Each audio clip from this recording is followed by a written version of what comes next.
அண்மையில் கேரளாவில் ஏற்பட்ட நிலச்சரிவு, எத்தனையோ நல்லவர்கள், குழந்தைகள், குடும்பத்தில் வாழ்ந்த பெரியவர்கள் கிராமத்தில் இன்னமும் உடலை தோண்டி எடுத்துக் கொண்டிருக்கிறார்கள், நூற்றுக்கணக்கான உடல்களை என்பது உண்மையாகவே நம்மை சிந்திக்க வைக்கிறது, சிலிர்க்க வைக்கிறது, மரணத்தை நோக்கி நம்மை யோசிக்க வைக்கிறது.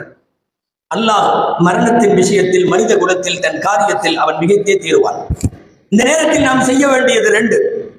ஒண்ணு, அந்த மக்களுக்கு ஆறுதலாய் துவா செய்வது, இருப்பவர்கள் உயிரோடு அவர்கள் மீண்டு வருவது, இனிமேலும் இப்படிப்பட்ட பேரிடர்கள் எங்கும் நடக்காமல் இருக்க பிரார்த்திப்பது.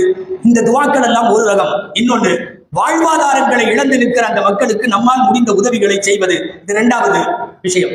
பொதுவாகவே இந்த உலகத்தில் யார் பாதிக்கப்பட்டாலும் சொல்வார்கள் அல்லவா, பிரேயிங் லிப்ஸ் வேண்டும், ஹெல்பிங் ஹேண்ட்ஸ் வேண்டும் என்பார்கள். பிரார்த்திக்கிற உதடுகள் வேண்டும், உதவி செய்கிற கரங்கள் வேண்டும். இப்போதைக்கு அங்கங்கே நிவாரண முகாம்களில் தங்கி வைக்கப்பட்டு எல்லாவற்றையும் இழந்திருக்கிற அந்த மக்களுக்கு தேவை பிரார்த்திக்கிற உதடுகளும் தேவை, அதைவிட அதிகமாக ஹெல்பிங் ஹேண்ட்ஸ் தேவை.